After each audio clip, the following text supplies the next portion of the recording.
हर माननीय श्री शिवराज सिंह चौहान ग्रामीण विकास मंत्री को आपके उद्बोधन के लिए, आपके आशीर्वचन के लिए। महिला और बाल विकास मंत्री आदरणीय श्रीमती अन्नपूर्णा देवी जी, भाई चंद्रशेखर पेमा स्वामी जी, कमलेश जी, विश्वासी टोप्पो जी, पी साक्षी जी, पुष्पलता जी, शैलेश जी, अनिल जी, यहां उपस्थित मेरी लाडली बहनों और प्यारे भाइयों, प्रधानमंत्री नरेंद्र मोदी जी के नेतृत्व में केवल 10 साल में नहीं, 10 साल में तो महिला सशक्तिकरण के लिए काम हुआ ही है, लेकिन गुजरात के प्रधानमंत्री मुख्यमंत्री रहते हुए भी बेटी बचाओ बेटी पढ़ाओ जैसे अभियान उन्होंने मुख्यमंत्री के रूप में ही प्रारंभ किए थे।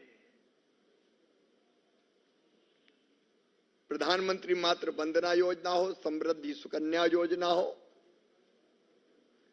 या फिर ऐतिहासिक 33% रिजर्वेशन विधानसभा और लोकसभा के चुनाव में देने का ऐतिहासिक फैसला हो, मोदी है तो मुमकिन है। मैं समझता हूं वही इसको कर पाए।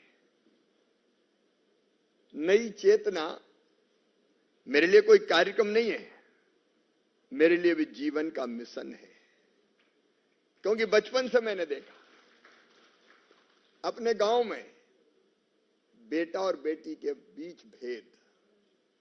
अगर बेटा का जन्म हो तो खुशियां मनाई जाए, बधाई गाए जाए, ढोल बजाए जाए, और बेटी अगर पैदा हो जाए तो मां का चेहरा भी उतर जाए, जैसे बेटी नहीं हो कोई आफत आ गई हो। मैंने इसके लिए माताओं को प्रतिशादी कर दो, ये तो लड़की पैदा कर दी है। मैंने ये भी देखा अपनी आंखों से कि पति पत्नी में अगर झगड़ा हो जाए तो पतिदेव थप्पड़ या लाठी भी अपनी पत्नी को मारते थे, और बीच में कोई बचाने नहीं आता था, कहता था उसकी औरत है, मारे चाहे पीटे। और ये बात मन को बड़ी तकलीफ देती थी, पीड़ा देती थी। एक ही परमात्मा ने, एक ही भगवान ने स्त्री और पुरुष दोनों बनाई। बेटा और बेटी एक मां की कोख से ही जन्म लेते हैं, फिर बेटी के साथ भेदभाव क्यों? बचपन से मैं कोशिश करता कि बेटी है तो कल है, बेटी को आने दो। एक जगह कार्यक्रम में छोटा था, बोल रहा था, तो मैंने कहा कि बेटी है तो बेटी को आने दो, बेटी के बिना दुनिया नहीं चलेगी। तो एक बूढ़ी अम्मा खड़ी हो गई। ये मध्य प्रदेश की बात है, मेरे गांव के पास की। बोले बात बहुत कर रहा है, बेटी को आने दो, बेटी आ गई तो शादी, और बड़ी हो गई तो शादी में दहेज का इंतजाम तू करवाएगा। और सचमुच में ऐसी एक नहीं अनेकों चीजें जो बेटी के जन्म को भी बाधित करती है। सेक्स रेशियो आप देखिए, देश के कई राज्यों में आज भी क्या है, 1000 बेटों पे 800 850 बेटियां पैदा हो रही। और यह भेदभाव भगवान नहीं करता, इंसान करता है। बेटा आए तो आने दो, और कोख में अगर बेटी पल रही है तो दुनिया में आने के पहले ही समाप्त कर दो। ये सच्चाई है। और इसलिए बचपन से मैंने तो कोशिश की, मैं उसके विस्तार में नहीं जाऊंगा, समय मुझे इजाजत नहीं देता। लेकिन जब मध्य प्रदेश का मुख्यमंत्री बना तो सबसे पहली मैंने योजना बनाई थी लाडली लक्ष्मी योजना। मन में यह भाव था कि बेटी जब तक बोझ रहेगी दुनिया उसे चैन से जीने नहीं देगी, पैदा भी नहीं होने देगी। तो बेटी को बोझ मत रहने दो, बेटी को वरदान बनाओ। और तब मन में यह भाव आया कि बेटी अगर धरती पर पैदा हो तो मध्य प्रदेश की धरती पर, क्योंकि मैं मध्य प्रदेश का सीएम था, लखपति पैदा होना चाहिए। और जब मैंने अफसरों से बुला के कहा कि बेटी लखपति पैदा होगी तो पहले तूने मजाक समझा, और बाद में जब मैंने कहा कि मैं सीएम हूं तो ये तो हो गई। और तब ये योजना बनाई कि बेटी के पैदा होते ही उसके खाते में 30,000 रुपया जमा करेंगे, और जब वो 5वीं पास करके 6वीं में जाएगी तो 2000, 8वीं में पास करके 9वीं में जाएगी तो 4000, 10वीं पास करके 11वीं में जाएगी तो 6,000, 12वीं में 6,000, कॉलेज में 12,500, पास आउट करे तो 12,500 और 21 साल की होगी तो सीधे 1 लाख रुपया मिल जाएंगे। बेटी लखपति ही पैदा होगी।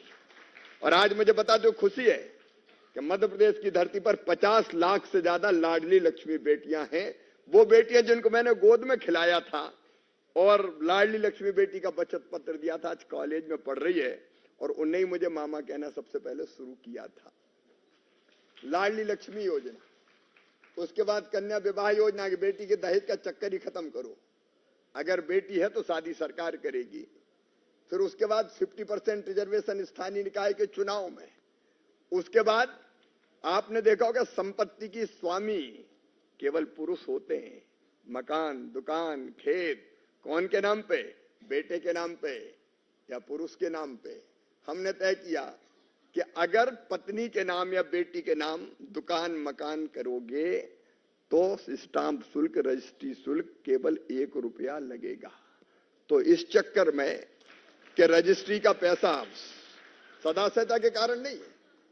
पति ने अपनी पत्नी से कहा, पप्पू की मम्मी तेरे नाम जमीन करवा रहा हूं, पैसे बच जाएंगे रजिस्ट्री के। तो हम कहा इस चक्कर में ही कम से कम बहनों के नाम जमीन आ जाए, बेटियों के नाम मकान आ जाए। ऐसी एक नहीं अनेकों योजना की श्रृंखला में बचपन में देखता था। केवल हिंसा का सवाल नहीं, कष्ट कितने होते हैं। मजदूर बहन बेटा बेटी को जन्म देती थी तो हफ्ते भर भी आराम नहीं करती थी। जन्म देने के पहले 2 दिन पहले तक काम करती थी और जन्म देने के बाद 8 दिन का बच्चा नहीं होता था, अपनी माथे पे फटी साड़ी का टुकड़ा बांध के, कपड़ा बांध के और खेतों में मजदूरी करती थी। तब मन रोता था कि वो दिन कब आएगा जब बेटा बेटी को जन्म देने के बाद इसको भी 2 दिन आराम करने का मौका मिल जाए। और तब ये योजना बनी थी कि 4,000 रुपया बेटा बेटी के जन्म के पहले और 12,000 रुपया जन्म के बाद देंगे, ताकि मजदूर बहन भी घर बैठकर आराम कर ले।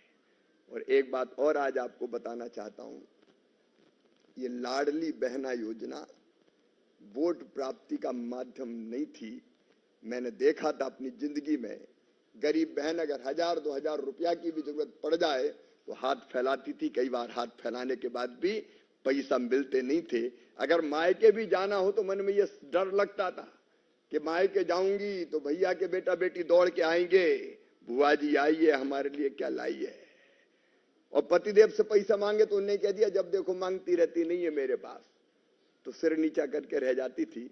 और तब मन में यह संकल्प पैदा हुआ, काश हर गरीब बहन का बैंक का खाता हो और उस खाते में एक निश्चित राशि अगर हर महीने आती रहे तो ये बहन भी सम्मान के साथ अपनी जिंदगी गुजारे, इज्जत के साथ अपनी जिंदगी गुजारे। तब मध्य प्रदेश की धरती पर लाडली बहना जैसी योजना बनी थी। और ये तय किया था कि हर महीने, मैंने पूछा योजना के बाद कि तुम्हारी जिंदगी में क्या परिवर्तन आया, तो बहनों ने जो जवाब दिया कि सबसे बड़ा फायदा तो ये हुआ भैया कि घर में ही हमारी इज्जत बढ़ गई। आजकल सास भी बड़े प्रेम से बोलती है, बहू कैसी हो, रोटी में तुम भी घी लगा लो। कई ने कहा कि पतिदेव के भी तेवर बदल गए हैं। देखिए मित्रों, अगर महिला को हिंसा से पूरी तरह से मुक्त करना है तो महिला सशक्तिकरण, आर्थिक सशक्तिकरण, सामाजिक सशक्तिकरण, राजनीतिक सशक्तिकरण और शैक्षिक सशक्तिकरण करना ही होगा। और प्रधानमंत्री श्रीमान नरेंद्र मोदी जी के नेतृत्व में यह काम एक अभियान के रूप में चल रहा है। मैं प्रधानमंत्री जी का हृदय से अभिनंदन करता हूं।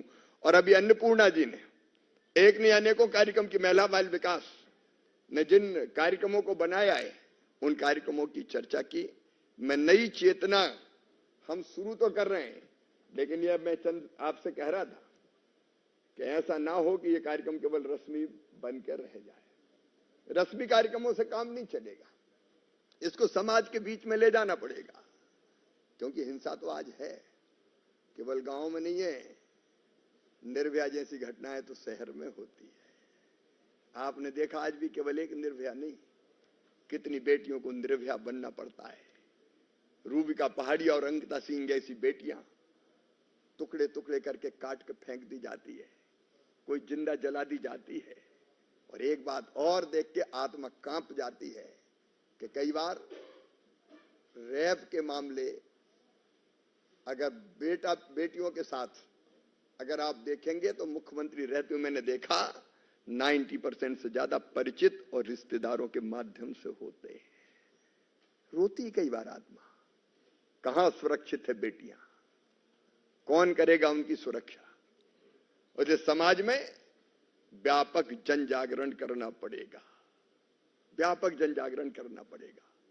अभी कुछ उदाहरण हमारे सामने आए, हमारी इन बेटियों ने, हमारी इन बहनों ने कहा कि हम लड़े हिंसा के खिलाफ और हम सफल हुए। मैं इन बेटियों का अभिनंदन करता हूं, लेकिन काम अभी बहुत बाकी है, काम अभी बहुत बाकी है।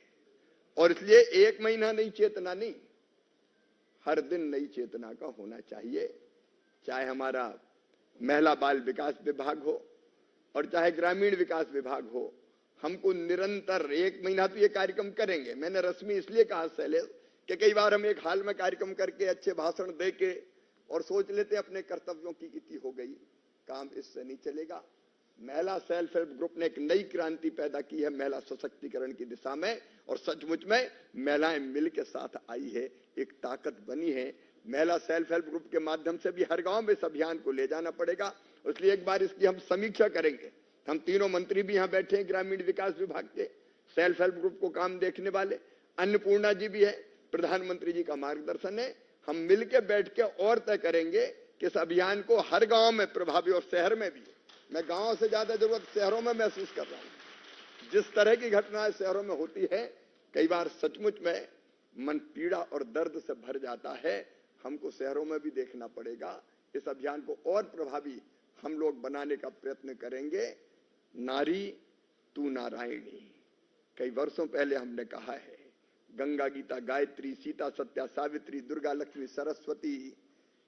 और देखो इस देश की परंपरा कभी रही है। अन्नपूर्णा जी ने शायद कहा कि हम पहले कितना सम्मान देते थे। यत्र नार्यस्तु पूज्यन्ते रमन्ते तत्र देवता।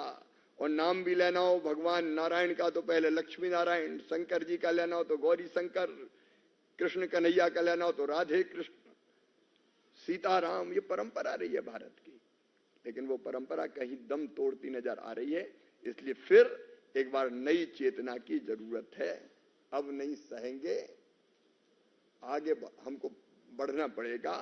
अब नहीं कोई बहाना चलेगा जो आपने बताया। वैसी चीजों को साथ जोड़ के हम तेजी से आगे बढ़ेंगे, और वो दिन हिंदुस्तान की धरती पर लेके आएंगे जब कोई भी बहन और बेटी के साथ फिर किसी भी कीमत पर हिंसा ना हो। मैं प्रधानमंत्री जी का इस बात के लिए भी अभिनंदन करता हूं कि अगर मासूम बिटिया के साथ रेप जैसी घटना हो तो ऐसे दरिंदे को सीधे फांसी के फंदे पर टांग देना चाहिए। ऐसे दरिंदों को इस धरती पर रहने का कोई हक नहीं है। जब फांसी की बात आती है तो कई बार बड़ी बहस होती है मानवाधिकारों की। मानवाधिकार मनुष्यों के लिए होते हैं, मानवाधिकार दरिंदों के लिए नहीं होते, राक्षसों के लिए नहीं होते। जो बहन को बहन और बेटी को बेटी ना समझे और ऐसी यातना से गुजरने पे विवश कर दे, उनके काय के मानवाधिकार। देश को और अपना सोच बदलने की जरूरत है। आइए इस दिशा में हम सब मिलके जन जागरण करें। विशेषकर वो बहनें जो आगे बढ़ के काम कर रही है, सशक्त हो रही है, और बहनें भी साथ आए, महिला सेल्फ हेल्प ग्रुप साथ आए, हमारा महिला बाल विकास जैसे विभाग भी साथ आए। सबको एक साथ मिलकर काम करना पड़ेगा, क्योंकि एक रहेंगे तो सेफ रहेंगे। तो बहनें भी, अगर सेल्फ हेल्प ग्रुप क्या है, सेल्फ हेल्प ग्रुप भी तो एक ही है, महिला शक्ति एक है, तो गांव में सेफ है। और इसलिए उस दिशा में भी हमको आगे कदम बढ़ाना पड़ेगा। इसलिए नई चेतना, नए उत्साह के साथ, केवल कुछ दिनों के लिए नहीं, जब तक हिंसा को समाप्त नहीं कर देते तब तक चलाते रहेंगे। बहुत बहुत धन्यवाद। धन्यवाद माननीय विकास मंत्री श्री, आपके उद्बोधन के लिए। अब हम एक जेंडर संकल्प लेंगे और समाप्त करेंगे। तो आप सभी लोग खड़े हों और हमारे साथ जेंडर संकल्प लें।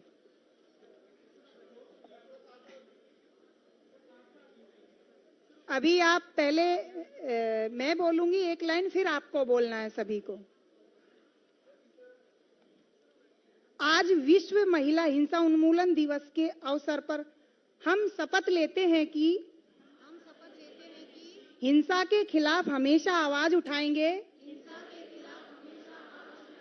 कभी मूक दर्शक बनकर नहीं रहेंगे, सहायता मांगने एवं सहायता देने में पीछे नहीं रहेंगे और सबको हिंसा के खिलाफ जोड़ेंगे, सबके साथ समान व्यवहार करेंगे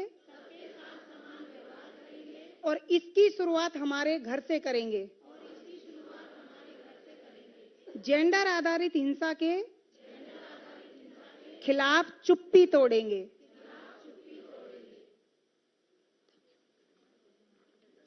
धन्यवाद माननीय मंत्री श्री, बहुत बहुत बहुत धन्यवाद माननीय मंत्री श्री।